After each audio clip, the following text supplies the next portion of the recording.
Assalamualaikum warahmatullahi wabarakatuh. Waalaikumsalam warahmatullahi wabarakatuh. Sahabat Majelis Bidayah, kita kembali dipertemukan dalam podcast yang belajar menata hati melalui hikmah dan dari kitab Bidayatul Hidayah karya Imam Ghazali. Pada episode sebelumnya kita berbicara tentang tema untuk siapa semua ini?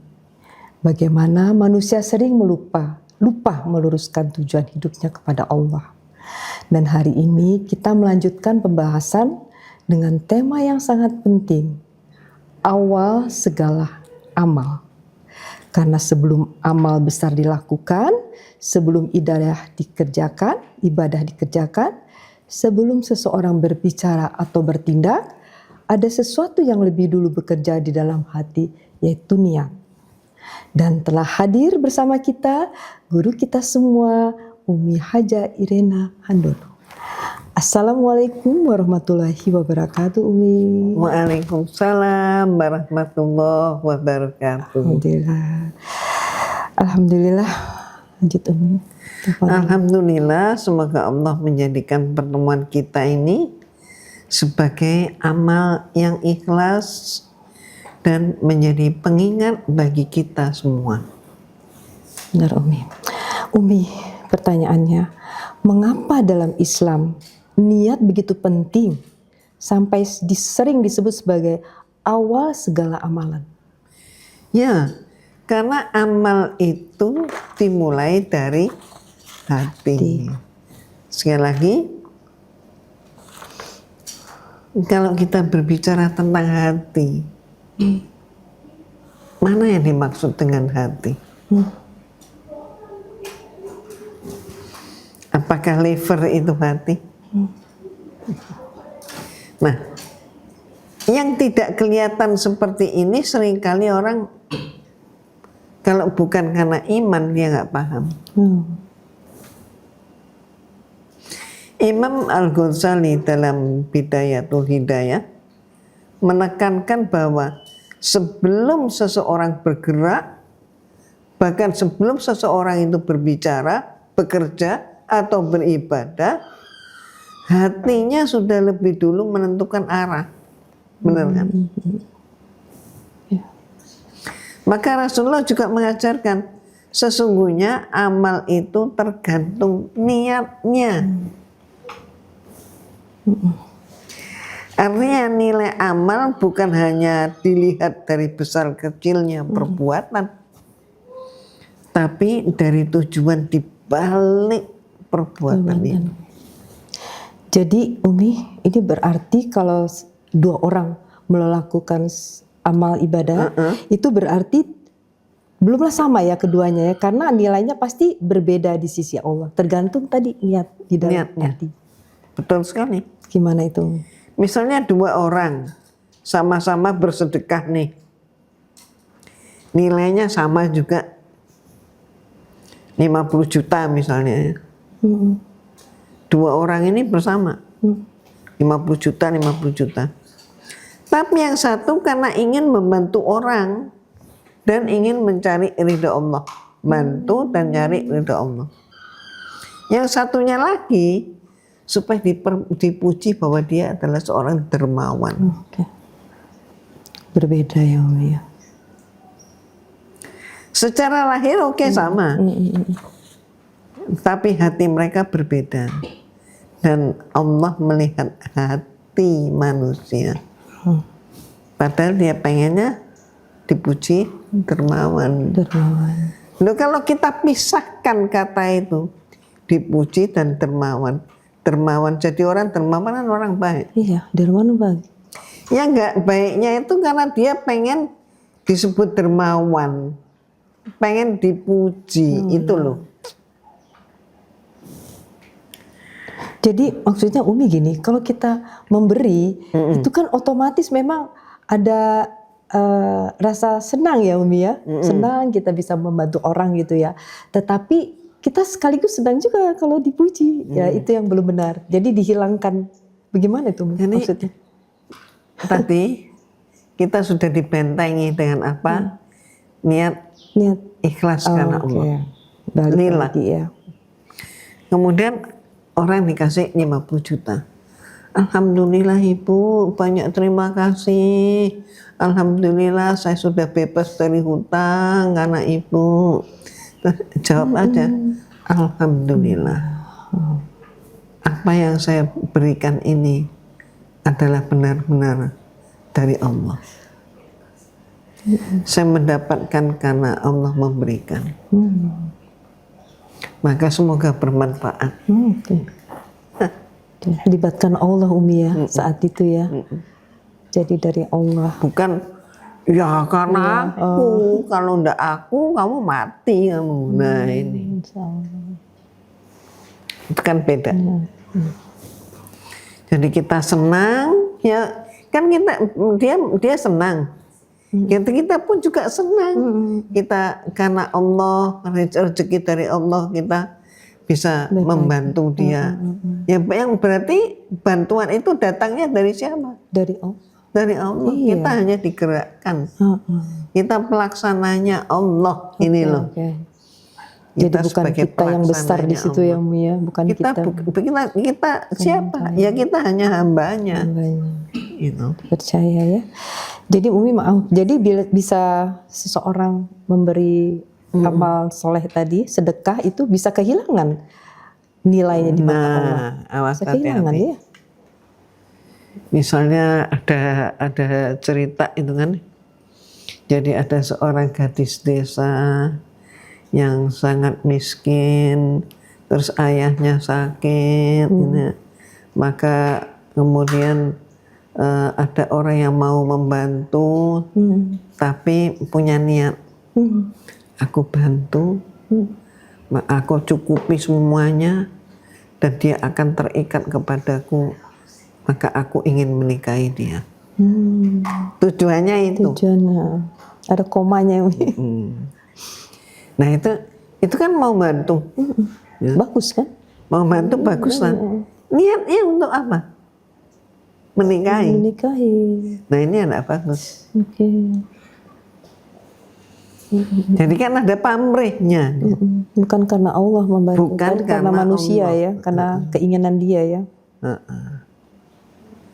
Jadi berarti uang tadi itu kan untuk barter. Ya, sebagai barter. Jual beli ada nilainya ya. Ada nilainya. Saya kasih, kamu ngasih apa gitu ya Umi ya. Kalau ikhlas tidak ada itu ya Umi ya. Ya ikhlas ada Nggak itu. ada itu. Maka semata-mata istilahnya semata-mata karena Allah. Allah, udah titik Umi ya. Ada. Gak pakai koma.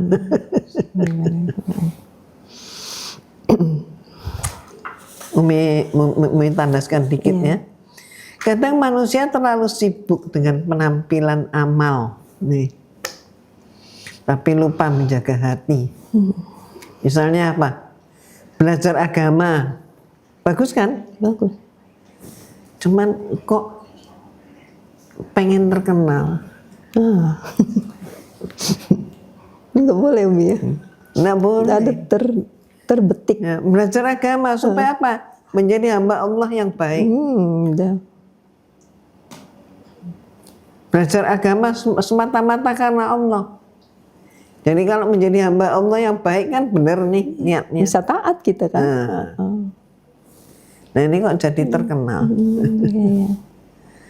Ujung-ujungnya kalau sudah terkenal dapat duit. Nah nggak boleh kan. Misalnya terus, wah macam-macam ya persoalan harta. Membantu orang supaya dipuji. Nah, itu. Aktif berorganisasi agar dihormati. Kalau sekarang istilahnya mah mendirikan partai. Mendirikan partai supaya nanti kalau sudah punya partai kan bisa menguasai kekuasaan. Ada kekuasaan. Ibadah, dia beribadah, rajin belusuan, apalagi kalau sudah mau pemilu misalnya, mohon maaf. Supaya apa? Dia dianggap orang soleh. Karena sebelum kampanye nggak kelihatan kalau dia itu Islam. nggak kelihatan sama sekali, nggak ada yang mergoki dia ke masjid atau apa. Tapi dengan momen itu maka dia bagi-bagi hadiah, untuk menunjukkan bahwa dia orang soleh. Niatnya nggak benar. Imam Al-Ghazali mengingatkan bahwa amal yang terbesar bisa menjadi kecil di sisi Allah kalau niatnya rusak. Karena yang dicari bukan Allah, tapi yang dicari itu kan manusia. Berarti ini perbedaannya tuh halus sekali, Umi. Awalnya memang dia ingin membantu, kan? Ada kan di dalam hatinya itu, karena dia serba berkecukupan, ya. Dan niat yang halus itu tadi dapat tertutupi dengan apa ya, Umi? Kok tiba-tiba dia ingin dipuji gitu loh? Nah, sayang kan? Kan ini nggak disadari loh, gimana itu? Nih, memang penyakit hati itu memang halus. Kadang manusia berkata, ini karena Allah. Tapi hatinya sedih kalau nggak dipuji. Lah, jadi ada itu. dia bilang, ini karena Allah. Ada juga begitu. Ini karena Allah. Tapi kok sedih, kenapa? Karena nggak dipuji. Ini karena Allah. Tapi kok kecewa? Loh, kenapa kamu kecewa? Karena Allah mestinya kamu nggak kecewa. Kenapa kok kecewa? Ya aku nggak dihargai. Iya, udah keluar aku nggak dianggap banyak orang. Nah, iya. Loh, kenapa kamu marah? Kamu tadi bilang ikhlas karena Allah. Kok marah? Mau nggak marah gimana? Oh, nggak dianggap penting. No, ini berarti ego kan? Ego di sana. Itu tanda hati perlu diluruskan lagi. Oke. Iya, jadi terus berupaya untuk meluruskan niat yang tadi awal tadi, Umi, ya. Untuk siapa kita berbuat, dan awal dari ibadah itu adalah pertama niat dan selalu melibatkan Allah, Umi, ya. Nah, apakah amalan kecil itu menjadi besar karena niat yang benar, Umi? Bisa. Bisa sekali. Gimana itu, Umi? Contohnya seorang ibu, sederhananya, memasak untuk keluarganya karena Allah. Itu bisa menjadi ibadah besar. Mohon maaf, seorang ayah bekerja mencari nafkah yang halal. Niatnya apa? Menjaga keluarganya dari yang haram. Nah, itu dia dapat pahala. Gede pahalanya. Ada lagi yang lebih sederhana. Senyum kepada pasangan. Senyum ya. Terus nggak cemberut, ya. Membantu orang tua, mengajar anak membaca doa. Kalau memang niatnya lillah karena Allah, itu menjadi amal yang sangat besar. Maka jangan meremehkan amal kecil. Mohon maaf, itu ada ada paku di pinggir jalan. Kayaknya ada orang yang sengaja memberi paku di situ, disingkirin. Pekerjaan kecil, sebenarnya kecil ya, tetapi ini berpahala. Ya. Karena waktu dia ngambil kan nggak ada yang muji kan, Umi. Dia ngambil menyisikan paku itu kan, ada yang muji. Karena Allah aja ya. Ini kan kebaikan ya, Umi. Nah, itu yang hal kecil tapi bernilai besar di hadapan Allah. Betul. Masya Allah. Berarti, Umi, dalam kehidupan sehari-hari sebenarnya penuh dengan peluang pahala ya. Memang betul. Nah, inilah Islam itu indah. Hal-hal yang sederhana bisa bernilai akhirat kalau hati kita benar. Hati yang benar. Nah, waduh, menarik banget ya, Umi, ya. Kalau masalahnya bukan sedikitnya peluang amal loh ya. Peluang amal itu banyak. Tapi hati manusia sering lupa menghadirkan Allah dalam aktivitasnya. Itu poinnya, Umi, ya. Lupa menghadirkan Allah dalam aktivitas. Kadang Umi itu sampai bertanya, pertanyaan Umi misalnya begini. Coba kita pikir, sehari semalam kita itu kan 24 jam. Katakanlah diambil waktu tidur 8 jam. Sisa 16 jam. Sisa 16 jam. Dalam waktu 16 jam, berapa lamanya kita mengingat Allah? Kalau standar ya memang sholat Umi ya. Sholat 5 waktu. 5 waktu. Yang standar itu. Yang standar. Di luar yang standar. Ya itu bermain-main, kongkow. Nah, padahal yang namanya bermain, yang namanya kongkow itu habis sampai sekian atau jam. scroll HP. Nah itu. Kok tahan kita? Iya. Sementara kalau menghadap Allah itu rasanya kok kayak, aduh kelamaan deh. Nanti kalau aku sholat Isya keburu nggak ya? Nah, aduh, gimana ya? Ini sudah mau datang temanku menjemput, kok aku masih belum siap. Langsung cepat. Bismillahirrahmanirrahim. Malam Enggak untuk maknina Umi ya jadinya ya, karena mendahulukan duniawi tadi. Niatnya itu dia tergoda itu karena setan menjikan lebih seneng ini. Keberpihakannya pada setan. Penyakit hati juga Umi ya, memperturutkan apa? Nafsu. Nah, untuk kita yang lansia ini semoga terhindar dari yang demikian ya Umi ya. Betul. Pastinya sudah banyak ilmu gitu. Jadi ya mengkaji seperti beginilah, membersihkan hati. Oke, lanjut Umi. Menjaga niat rasanya memang sulit Umi ya. Kadang awalnya tuh ikhlas. Dia tuh lama-lama ingin dipuji tadi. Iya. Bagaimana hal ini menurut Imam Al-Ghazali Umi? Memang menjaga niat itu perjuangan seumur hidup. Perjuangan. Gak ada sertifikat lulusnya. Jadi gak ada sertifikat lulusnya. Misalnya kita sudah, kalau misalnya jenjang katakanlah dari SD, SMP, SMA. Berapa? 6, 3, 12 tahun. Terus lulus SMA. Iya. Ada sertifikatnya. Ada rapotnya. Tapi kalau yang namanya ini persoalan niat, menata niat, itu enggak ada sertifikatnya. Ini perjuangan seumur hidup. Imam Ghazali mengajarkan bahwa hati manusia mudah berubah. Karena itu niat harus terus diperbaiki. Jangan merasa saya sudah ikhlas. Karena bisa jadi besok hatinya berubah. Jadi yang namanya hati itu harus diperjuangkan agar tetap dalam keadaan bersih, ikhlas semata karena Allah.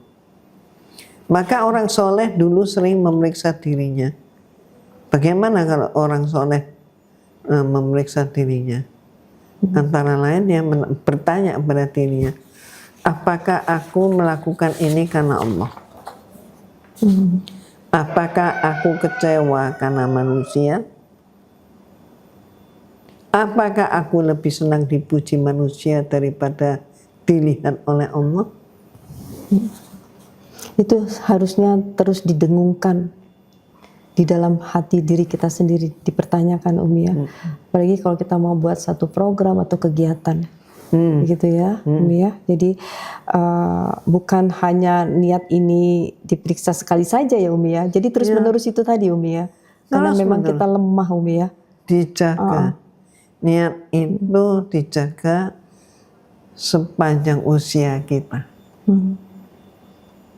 Dari kita paham balik sampai dengan tutup usia, berpulang terus menerus. Seperti orang membersihkan rumah. Apakah membersihkan rumah itu hanya sekali? Ya enggak. Apakah membersihkan rumah itu cukup seminggu sekali? sepekan sekali, ya tidak cukup. Membersihkan rumahnya minimal dilakukan tiap hari itu, disapu, dipel, dan kalau dipandang sudah ada yang mesti dibersihkan, ya dibersihkan ulang. Kenapa enggak? Dan itu tidak cukup sekali. Seperti orang mengelap meja aja, ngelap meja itu berapa kali sehari? Lebih daripada 3 kali. Lebih, iya.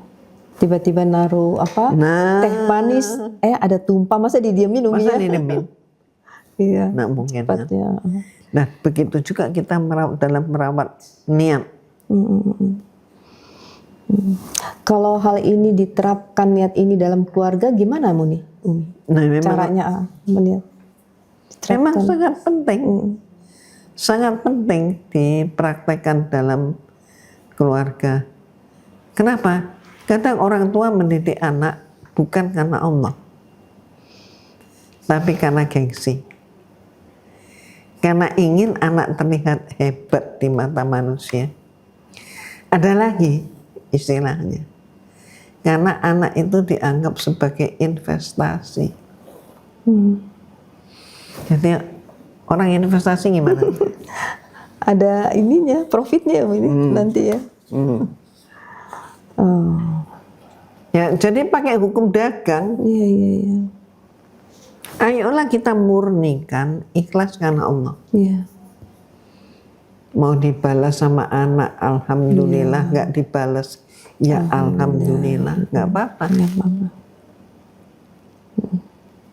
Yang penting kita ini sudah melaksanakan kewajiban kita. Maka kita berbuat itu lillah, karena Allah. Iya, benar. Melayani pasangan juga menjadi pahala. Ada yang pasangan hidupnya cerewet, remel, bawel, macam-macam lah ya.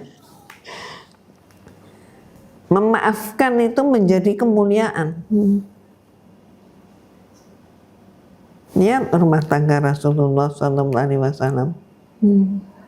Pilarnya apa?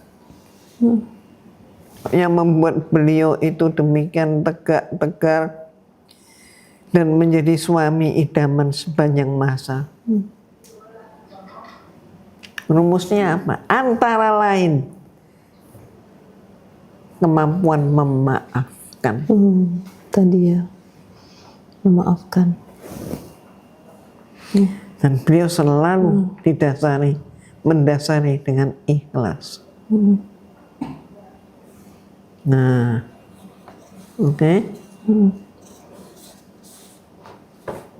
Jadi maksudnya kita dalam dakwah demikian juga Umi? Ya. Harus didasari dengan ikhlas. Dakwah tidak ada juga pamrih harus ya Umi ya? Tanpa pamrih, dijaga niatnya. Jangan berdakwah karena ingin terkenal.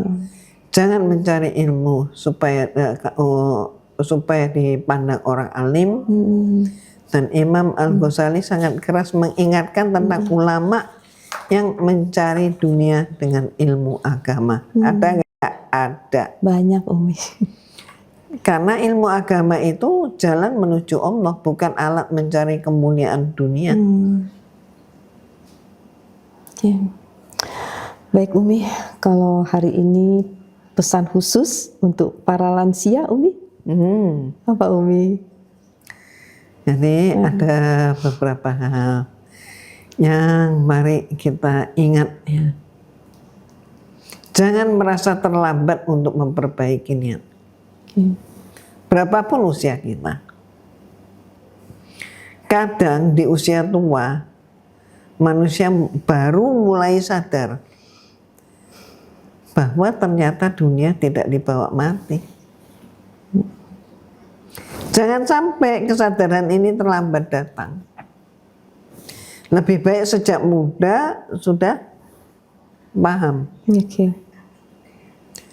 Pujian manusia juga tidak menyelamatkan. Bahkan pujian manusia itu seringkali menggelincirkan. Iya, melalaikan. Terus jangan lupa tentang jabatan. Jabatan itu tidak menemani di kubur.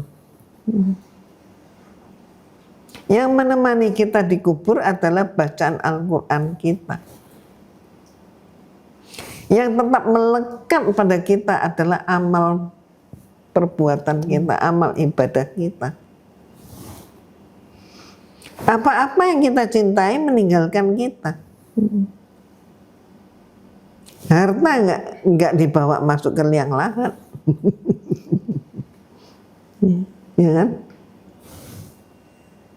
Apa-apa yang kita cintai nggak kita bawa, tapi yang menemani kita justru adalah amal soleh kita, melekat pada diri kita. Bacaan Al-Quran kita itu yang menjadi teman kita di alam kubur. Insya Allah. Insya Allah, Masya Allah. Umi, luar biasa sekali pelajaran hari ini. Ternyata sebelum memperbaiki amal, kita harus memperbaiki dulu niat. Karena niat adalah awal dari segala amal. Betul Umi? Betul sekali. Kalau hati kita benar, insya Allah amal kita ikut benar. Amin. Jangan bosan meluruskan niat. Karena hati manusia mudah berubah. Mohonlah kepada Allah, ya Allah, jadikan semua langkah hidupku karenamu. Amin.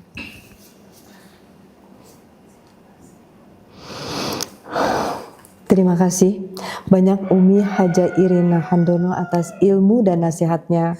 Sahabat Majelis Bidayah, semoga Allah membersihkan niat kita dan menjadikan seluruh amal kita benar-benar untuk mencari ridho Allah.